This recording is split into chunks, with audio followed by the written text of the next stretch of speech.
సుభాష్ చంద్రబోస్ వాణిజ్య పన్నుల శాఖ అధికారి. ఆయనకి దళిత బడుగు బలహీన వర్గాల నుంచి ఎదిగారు. అక్కడ దాకా వచ్చారు, పని చేసుకుంటున్నారు. తనకి ప్రజాస్వామ్య పరంగా హక్కులన్నీ ఉంటాయి తను మాట్లాడడానికి. కాబట్టి ప్రభుత్వ ఉద్యోగి కాబట్టి జాగ్రత్తలు తీసుకోవాలి. ఆయన హిందుత్వ వ్యతిరేకి.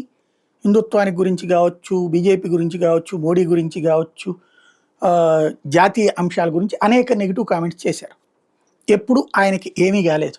వీళ్ళు ఏదో విమర్శిస్తూ ఉండేవాళ్ళు హిందుత్వవాదులు, తప్పు పడుతుండేవాళ్ళు. ఓ ప్రభుత్వ ఉద్యోగి ఇట్లా చేయొచ్చా, యాక్షన్ ఎందుకు తీసుకోరు అని అడుగుతుండేవాళ్ళు.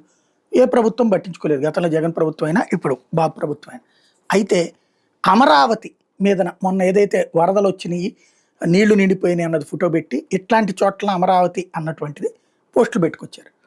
అది ఈనాడు జ్యోతి హైలైట్ చేసుకొచ్చినాయి. సోషల్ మీడియా విషయాలు అంటూ రాసుకొచ్చి ఆ అధికారి మీద పర్టికులర్గా టార్గెట్ చేస్తే రాసినాయి.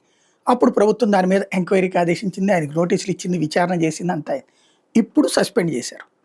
అంటే హిందుత్వం మీద, దేశం మీద వీటన్నిటికి సంబంధించిన వ్యతిరేకతలు అవ్వలేదు, కానీ అమరావతి దెబ్బ కొడుతుంది. ఇప్పుడు అదే పెద్ద డిబేట్ నడుస్తుంది సోషల్ మీడియాలో.